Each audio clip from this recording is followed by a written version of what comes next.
그들이 암비볼리와 아볼로니아로 다녀가 데살로니가에 이르니 거기 유대인의 회당이 있는지라. 바울이 자기의 갈래대로 그들에게로 들어가서 새 안식일에 성경을 가지고 강론하며 뜻을 풀어 그리스도가 해를 받고 죽은 자 가운데서 다시 살아나야 할 것을 증언하고 이르되, 내가 너희에게 전하는 이 예수가 곧 그리스도라 하니 그 중의 어떤 사람 곧 경건한 헬라인의 큰 무리와 적지 않은 기부인도 고난을 받고 바울과 실라를 따르나, 그러나 유대인들은 시기하여 저자의 어떤 불량한 사람들을 데리고 때를 지어 성을 소동하게 하여 야손의 집에 침입하여 그들을 백성에게 끌어내려고 찾았으나 발견하지 못하며 야손과 몇 형제들을 끌고 읍장들 앞에 가서 소리질러 이르되, 천하를 어지럽게 하던 이 사람들이 여기도 이르매 야손이 그들을 맞아들였도다.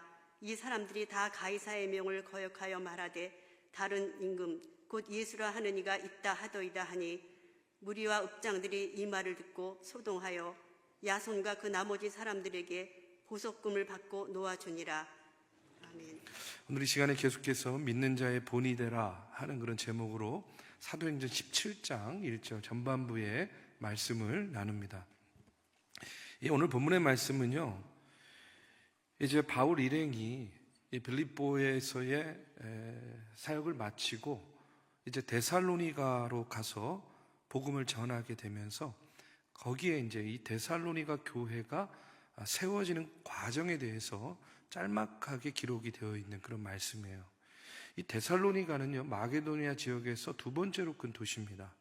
그래서 빌립보에서 교회 개척하고 이제 사도 바울 일행이 데살로니가에 가서 3주 동안 머물게 되는데, 이제 그곳에서 회당을 중심으로 해서 예수 그리스도의 복음을 전하는 그런 내용이 나옵니다. 바울이 복음을 전하는데 오늘 말씀에 보니까 많은 사람들이 그 복음을 받아들이고 예수를 믿게 되는 그 복음의 역사가 나타나는 거예요. 그런데 이 데살로니가라는 곳이요, 대단히 좀 거친 곳이었던 것 같아요. 말씀을 보면 이게 예수 믿는 사람들이 많아지니까 시기심에 찬 유대인들이 저자의 불량한 사람들을 동원해가지고요, 바울 일행이 머물고 있는 야손의 집을 쉽게 말해 습격한 거에 쳐들어간 거예요. 그리고 이들은 나중에 베레아까지 쫓아가가지고 복음 전하는 것을 끈질기게 방해하는 이들이 됩니다. 그런데 마침 이 바울과 실라가 야손의 집에 없었어요. 야손만 있었어요. 그러니까 유대인들이 집주인인 야손을 잡아다가 이제 읍장에게 끌고 갔습니다. 여러분, 거친 사람들이에요. 불량배들입니다. 공손하게 모시고 갔겠어요? 가시지요? 뭐 이제 이렇겠습니까? 아니겠죠. 굉장히 거칠게 끌고 갔을 거라고 생각이 돼요. 그 과정에서 아마 맞기도 하고 꺾이기도 하고 굉장히 어려운 과정을 겪었을 거라고 생각이 됩니다. 6절 7절의 말씀에 보면 이런 말씀이 나옵니다. 야손과 및 형제들을 끌고 읍장들 앞에 가서 소리질러 이르되, 천하를 어지럽게 하던 이 사람들이 여기도 이름에 야손이 그들을 맞아 들였도다. 이 사람들이 다 가이사의 명을 거역하여 말하되 다른 임금 곧 예수라 하는 이가 있다 하더이다 하고 이렇게 이야기하는 거예요. 고발한 겁니다. 그러니까 천지를 어지럽히는 사람들이다. 가이사의 명을 거역하고 다른 임금이 있다 하고 다른 임금을 섬기는 이들이다. 여러분, 이게요, 길게 막 제목을 나열한 것 같지만 한마디로 말하면 반역죄라는 거예요. 반역죄인들이다 하는 그런 이야기입니다. 여러분, 이런 이야기들, 이런 소문, 이런 평가가 나게 되면요, 사실은 그 동네에서 복음을 전하는 일이요, 대단히 어려운 거 아니겠습니까? 여러분, 누가 그런 사람들이 전하는 복음을 들으려고 하고 믿으려고 하겠어요? 따르려고 하겠습니까? 그러니까 그 말에 읍장과 무리들이 충격을 받았어요. 사태가 점점 심각해지는 겁니다. 더군다나 이 사람들은요, 예수 믿은 지 한 3주밖에 안 된 이들이거든요. 얼마 안 돼서 우리식으로 말하면 완전 초신자예요. 초신자, 새신자.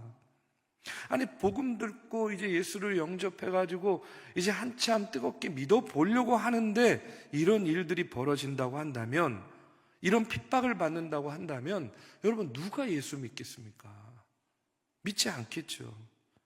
그런데 놀라운 사실은 뭐냐면, 여러분, 이런 핍박을 겪으면서도 결국은 이 데살로니가 교회가 정말로 교회다운 교회로 세워지는 것을 보게 돼요. 데살로니가 1장 3절의 말씀에 보면 바울이 데살로니가를 교회를 향해서 뭐라고 이야기하냐면 이렇게 이야기를 합니다. 너희의 믿음의 역사와 사랑의 수고와 우리 주 예수 그리스도에 대한 소망의 인내를 우리 하나님 아버지 앞에서 끊임없이 기억한다 라고 이야기해요. 데살로니가 교회를 향한 바울의 이야기예요. 너희의 믿음의 역사, 사랑의 수고, 예수 그리스도에 대한 소망의 인내를 끊임없이 기억한다. 여러분, 저는요, 만약에 교회가 칭찬을 원한다면요, 이 칭찬만큼 교회가 받은 칭찬 가운데 최고의 칭찬은 없다라고 생각합니다. 그렇지 않습니까? 교회가 받을 수 있는 최고의 찬사를 한 거예요. 데살로니가 전서 1장 6절에도 보면 또 너희는 많은 환난 가운데서 성령의 기쁨으로 말씀을 받아 우리와 주를 본받는 자가 되었다 라고 이렇게 또 이야기해요. 오늘 사도행전 17장에 나오는 그런 내용을 이 바울이 다시 한번 이야기하고 있는 거예요. 너희는 많은 환난 가운데서도 성령의 기쁨으로 말씀을 받아서 우리와 주를 본받는 자가 되었다는 거예요. 데살로니가 교회는 이렇게 험난한 일을 겪으면서도 그래도 예수를 믿겠다 하는 이들이요, 예수 믿기를 멈추지 않은 거예요. 포기하지 않았다는 거예요. 그래서 교회가 세워진 겁니다. 다시 한번 말씀드리지만 데살로니가는요, 대단히 거칠고 험한 곳이라고 이야기했습니다. 잘못 예수 믿는다라고 했다가는요, 저작거리에서 깡패들한테 맞아 죽을 수도 있는 그런 험악한 분위기였어요. 나중에 이 사람들이요, 베레아까지 와서 복음 전하는 것을 방해하고 전도를 막는 그런 아주 끈질긴 사람들이었어요. 그랬던 곳이 데살로니가인데, 그럼에도 불구하고 그들이 예수 믿고 교회가 세워졌다, 데살로니가의 교회가 세워졌다라는 이 소문이요, 마게도니아뿐만 아니라 아가야 지역 그리고 각지에 소문이 다 났다는 그런 이야기예요. 저는요, 이 부분을 이렇게 묵상하면서 옛날 우리 중앙교회 모습이 떠올랐어요. 제가요, 중앙교회 107년사, 이 107년사를 보면서 지난 이 역사를 이렇게 한번 훑어봤어요, 예전에. 그런데 우리가 잘 알듯이 이 3.1운동 당시만 하더라도, 그럼 우리 교회가 민족대표 33인 중에 김창준, 박희도 두 분의 목회자가 있지 않았습니까? 그럼 한 교회에서 두 분의 민족대표가 있는 경우가 거의 없어요. 대단한 겁니다. 물론 마지막이 안 좋았죠. 그건 다 아는 사실이긴 하지만 어쨌든 그 당시에는요, 우리 교회 목회자들이 두 분이나 민족대표로 독립선언서에 서명하고 만세운동을 주도했어요. 그 일로 인해서 후폭풍이 있었습니다. 어떤 일이 있습니까? 두 분은요, 이제 일본 경찰에 잡혀가가지고 옥고를 치르고 고문을 당합니다. 그 두 분만의 일이 아니에요. 그 107년사를 보니까 뭐라고 나와 있냐면, 그때 당시 기록이 어떻게 기록되어 있냐면, 교회로 오는 골목마다 일본 경찰들이 지키고 있었다는 거예요. 그래서 교회로 가는 것을 방해하고 막고, 만약에 교회에 들어가면 너 이제 경찰서에 잡아가가지고 너를 감옥에 쳐넣겠다 하고 그렇게 위협을 했다는 거예요. 그러니까 교인들이요, 교회를 맘 놓고 올 수 없어요. 어떻게 보면요, 자기의 인생을 걸어야 되고 목숨을 걸어야 되는 그런 길이에요. 그러면 여러분, 그 정도 핍박받고 그 정도 어려움이 있다고 한다면 교회가 없어질 만도 하잖아요. 그렇죠? 여러분, 우리 코로나 때 교회 이렇게 나오는 게 어려울 때 얼마나 많은 교회가 문을 닫았습니까? 그 정도가 아니잖아요. 그런데 그런 핍박 가운데서도 교회가 없어졌습니까? 시들해졌습니까? 믿음이? 신앙이 희미해졌습니까? 아니잖아요. 아니, 그런 어려움과 핍박 가운데서도요, 어떻게 하든지 모이려고 하고, 어떻게 하든지 예배하려고 하고, 어떻게 하든지 그 믿음을 지켜가지고요, 결국은요, 그 믿음의 유산을 물려받아서 지금 누구까지 온 거예요? 아, 우리까지 왔잖아요. 우리까지 오지 않았습니까? 여러분, 데살로니가 교회도 마찬가지였다는 거예요. 환난과 핍박이 있었지만 오히려 데살로니가 1장 7절 8절에 보면 이렇게 나와요. 그러므로 너희가 마게도냐와 아가야 모든 믿는 자의 본이 되었는지라. 주의 말씀이 너희에게로부터 마게도냐와 아가야에만 들릴 뿐 아니라 하나님을 향하는 너희 믿음의 소문이 각처에 퍼진 거로 우리는 아무 말도 할 것이 없노라. 이렇게 나오고 있어요. 데살로니가 교회에 그 아름다운 소문이요 곳곳으로 퍼졌다는 거예요. 그래서 믿는 자들의 교회의 본이 되었다는 거예요. 얼마나 본이 되었으면 사도 바울조차도요 이 교회에 대해서는 더 이상 설명할 필요가 없다는 거예요. 할 말이 없을 정도였다는 그런 이야기입니다. 데살로니가 교회가 어떤 교회였기에, 그들의 믿음은 어떤 믿음이었길래 그들이 이렇게 믿는 자의 본이 되었단 말인가? 뭐 이유를 말하자면 여러 가지 말할 수 있겠지만 오늘은요 여러분 굉장히 피곤해 하시는 것 같아서 딱 한 가지만 얘기할게요. 예, 딱 한 가지입니다. 두 가지도 아니에요. 딱 한 가지만 얘기할게요. 어떻게 데살로니가 교회가 이렇게 믿는 자의 본이 되는 교회가 되고 바울이 설명할 필요가 없는 그런 교회가 되었는가? 저는요 한마디로 말하면 이 데살로니가 교회는 말씀이 중심이 된 교회, 말씀의 능력이 강하게 역사하는 교회였기 때문이었다라고 말씀드리고 싶어요. 오늘 본문 1절 말씀에 보면 이렇게 나옵니다. 그들이 암비볼리와 아볼로니아로 다녀가 데살로니가에 이르니 거기 유대인의 회당이 있는지라. 이렇게 나오고 있어요. 여러분, 지금 바울 일행이 빌립보를 떠나가지고요 암비볼리, 아볼로니아 이렇게 두 마을, 두 도시를 지나요. 그런데 그냥 지나갔어요. 왜 바울이 그냥 지나쳤느냐? 거기 회당이 없었던 거예요. 사도 바울이요 지금 회당 있는 곳을 찾은 겁니다. 그런데 데살로니가에 가보니까 거기에 뭐가 있었어요? 유대인의 회당이 있었던 거예요. 2절입니다. 바울이 자기의 관례대로 그들에게로 들어가서 새 안식일에 성경을 가지고 강론하였다라고 나옵니다. 바울이 자신의 관례대로, 그러니까 하던 대로, 이제까지 해오던 대로 이제 성경을 가르친 거예요. 바울이 복음을 전할 때 늘 어디에서? 회당에서. 무엇을 가르쳤어요? 하나님의 말씀, 성경을 가르치는 것이 그의 복음을 전하는 일에 있어서 늘상 그렇게 해왔다는 거예요. 관례대로. 그러니까 이것이요 우리식으로 말하면 바울의 복음 전하는 전략이에요. 선교 전략입니다. 그러니까 바울에게 있어서 이게요 대단히 중요한 점이에요. 왜 중요하냐면 바울의 믿음 가운데는 어떤 믿음이 있었냐면 사람이 변하는 것은, 복음을 믿고 변화되는 것은 기적 때문에 그러는 것도 아니라는 거예요. 친절함 때문에 그렇게 변하는 것도 아니에요. 사람이 좋아서 변하는 것도 아니라는 거예요.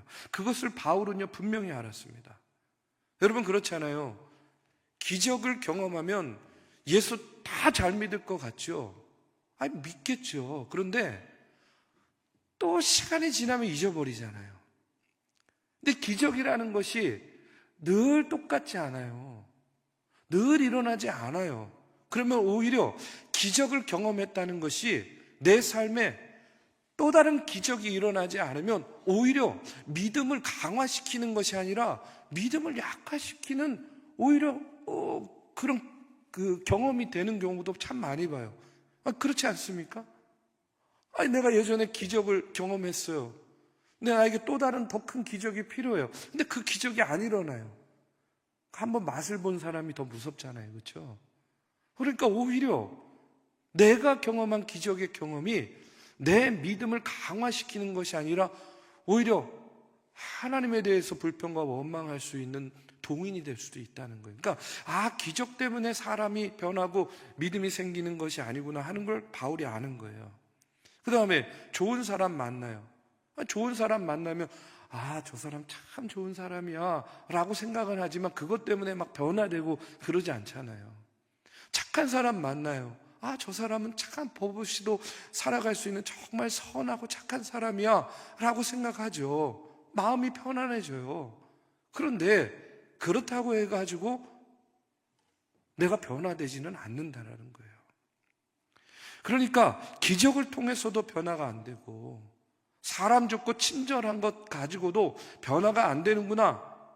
그럼 무엇을 통해서 변화가 되는가? 바울은 알았던 겁니다. 무엇을 통해서? 하나님의 말씀을 통해서 사람이 변화된다 라는 것을 그는 분명히 알았다는 거예요. 이 사도 바울에게 이게 굉장히 중요한 겁니다. 왜냐하면 우리가 잘 알듯이 지난 말씀을 통해서도 우리가 알지만 빌립보에서요 복음을 증거할 때요 바울은요 2번이나 기적을 체험합니다. 한 번은 어떤 기적이요? 점치는 여종이 있었죠. 귀신 들린 여종이 있었습니다. 점치는 여종. 근데 그에게서 귀신을 물리치죠. 나가라 하니까 귀신이 나가요. 기적이에요. 두 번째는 뭐요?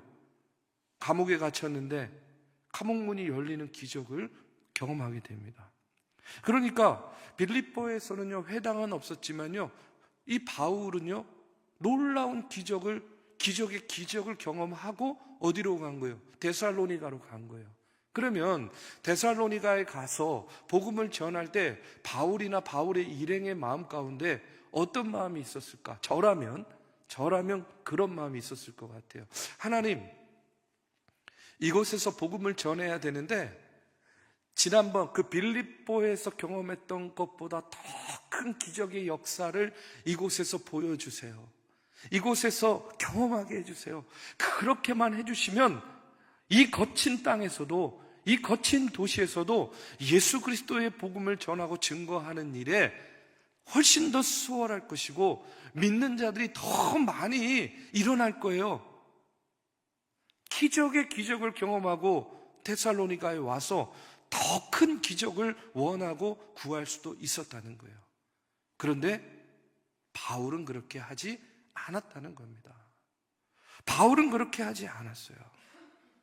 바울은요, 더 큰 기적을 구하는 것이 아니라 기적을 맛봤지만 그것을 통해서 사람이 변화되는 것이 아니다 하는 것을 알았기 때문에 오히려 어떻게 했습니까? 회당을 찾아가서 하나님의 말씀을 증거하는 일에 그가 초점을 맞췄다는 겁니다. 여러분, 이것이 중요한 거예요. 왜 중요하냐? 진정한 변화는 말씀을 통해서 일어난다는 겁니다.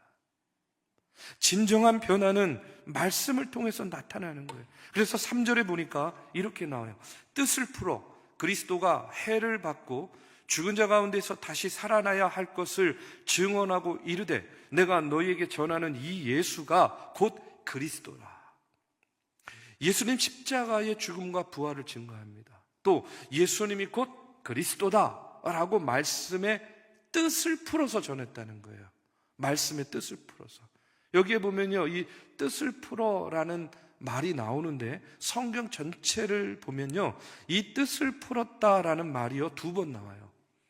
처음은 어디에 나오냐면 누가복음 24장에 보면 예수님 십자가 사건 이후에 두 제자가 엠마오로 내려갑니다.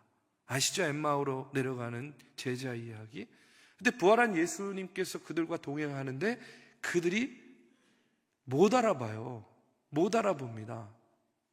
그러다가 예수님께서 이제 낙심한 마음으로 내려가는 제자들에게 예수님이 구약의 성경의 말씀을 가지고 예수님께서 메시아다라는 그런 증거를 알려주니까 31절에 보면 비로소 그들의 눈이 밝아져서 예수를 알아보게 됩니다. 근데 또 알아보자마자 예수님은요 그 제자들 곁을 떠나게 돼요. 그런데 예수님이 떠나가신 다음에 제자들이요 32절에 보면 어떻게 고백을 하냐면 이렇게 고백을 해요. 그들이 서로 말하되 길에서 우리에게 말씀하시고 우리에게 성경을 풀어주실 때에 우리 속에 마음이 뜨겁지 아니하더냐. 자, 성경을 풀어주실 때에 여기에 풀어준다라는 말이요, 한번 나오는 거예요. 근데 성경을 풀어주실 때에 우리의 마음속이 뜨겁지 아니하더냐. 하느님 말씀은 뭐냐면요, 마음이 뜨거워졌다는 얘기죠. 예수님께서 말씀을, 성경을 풀어주실 때에 그들의 마음이 뜨거워졌다는 거예요. 쉽게 말해서 성령의 불이 그들의 마음 가운데 임하게 됐다는 겁니다. 여러분, 오늘 말씀도 똑같은 거예요. 데살로니가에서 사도 바울이 한 일이 무엇이에요? 회당에 가서 하나님의 말씀, 성경을 풀어준 거예요. 그러니까 뭐가 임한 겁니까? 성령의 불이 그 말씀을 듣는 사람들 마음 가운데 임하게 된 거예요. 그래서 데살로니가 1장 5절의 말씀에 보면요, 이렇게 나옵니다. 이는 우리 복음이 너희에게 말로만 이른 것이 아니라 또한 능력과 성령과 큰 확신으로 된 것임이라. 이렇게 나와요. 세 가지를 이야기합니다. 능력, 성령, 확신. 이것을 다른 말로 하면요, 이런 거예요. 성령의 불이 강하게 임하게 되니까, 말씀을 통해서. 그러니까 어떻게 된 거예요? 외적으로 능력이 나타나는 거예요. 그리고 내적으로는 뭐가 생긴 거예요? 확신이 생겼다는 거예요. 성령의 불이 하나님의 말씀을 통해서 그 마음 가운데 강하게 임하게 되니까 외적인 능력이 나타나고, 또 내적으로는요, 그 말씀에 대한 확신이 생겼다. 언제? 하나님의 말씀이 증거될 때에 이런 일이 나타났다는 거예요. 히브리서 4장 12절 말씀에 보면, 여러분, 이 말씀을요, 어떻게 묘사합니까? 우리가 잘 아는 말씀이에요. 자, 우리 한번 같이 큰 소리로 한번 봉독해 보겠습니다.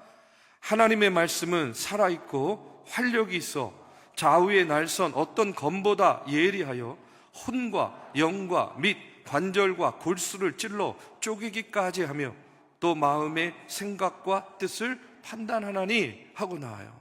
자, 하나님의 말씀은요, 죽은 말씀입니까? 아니에요.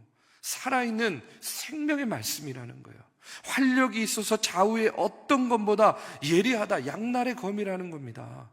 그래서 우리 속을 어떻게 하느냐? 혼과 연과 영과 관절과 골수까지 찔러가지고요, 쪼개기까지 한다는 거예요. 우리의 내면 속에 있는 더러운, 우리의 내면 속에 있는 걱정과 근심, 이런 죄악들, 말씀이 들어가면요, 어떻게 되느냐? 그 말씀이요, 수술하는 거예요, 수술.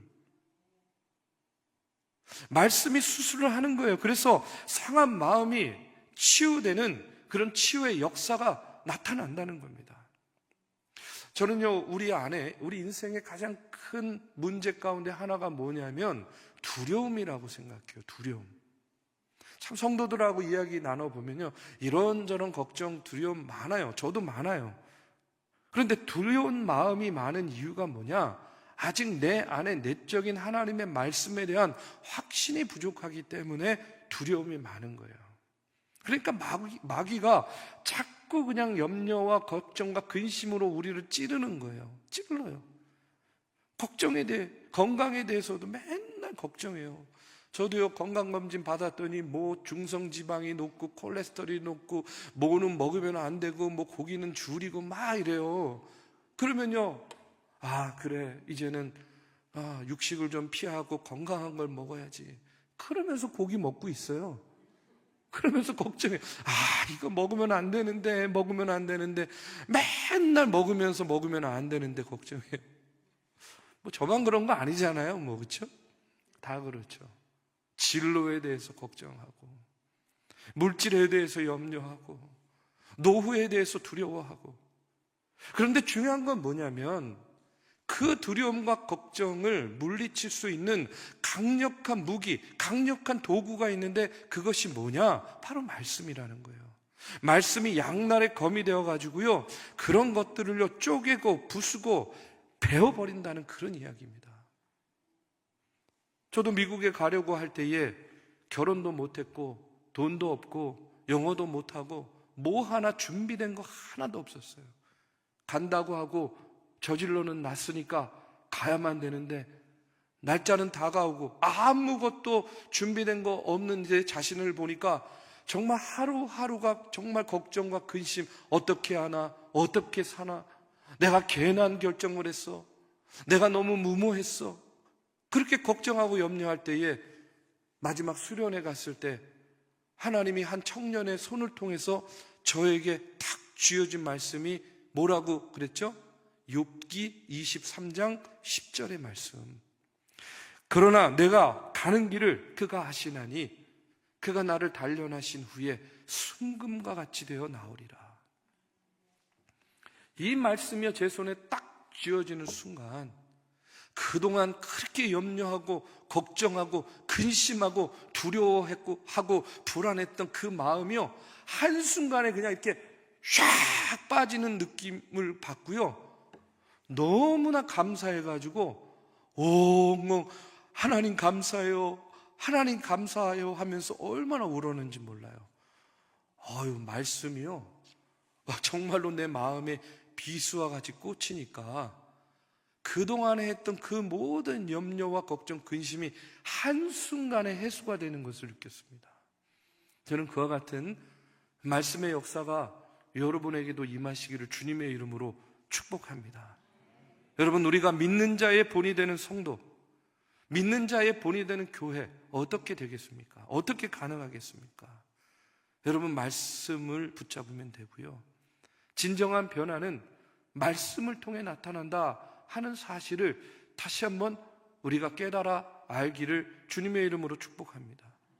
저는요 자부해요. 뭘 자부하냐면 우리 중앙교회 목회자들은요 정말 말씀 열심히 준비하고 정말 말씀 잘 전하는 목사님들입니다. 아멘? 네, 좀 더 크게 했으면 좋았을 거예요. 저는 우리 성도님들이요 예배에 오실 때마다 그런 기대가 있기를 간절히 바라는 마음이 있어요. 뭐냐면 오늘 이 강단에서 전해지는 그 말씀을 통해서 내가 위로함 받아야지, 내가 세임 얻어야지, 내가 걱정과 염려와 근심이 많은데 오늘은 그런 나를 향해서 하나님이 또 어떤 말씀을 전해주실까? 목사님이 풀어지는 그 말씀 구절 구절이 나에게 오늘 데살로니가 교회 성도들에게 바울이 말씀을 풀어서 전해줄 때에 성령께서 그들의 마음을 움직여 주셔서 그 거칠고 험한 도시에서 믿는 자들의 수가 더하여지면서 건강하고 아름다운 교회가 세워진 것처럼 오늘 저는 중앙교회를 통해서 여러분이 교회를 향하는 발걸음을 통해서 오늘 이 전에서 전해지는 그 말씀 구절들이 여러분의 마음 가운데 성령께서 감화 감동시켜 주셔서 여러분의 걱정과 근심과 두려움을요 한 방에 걷어내고 쪼개고 베어버리는 그런 놀라운 말씀의 역사, 성령의 능력이 나타나게 되기를 주님의 이름으로 축복합니다. 저와 여러분 그리하여서 믿음의 본이 되는 교회, 본이 되는 성도 되시기를 주님의 이름으로 축복합니다.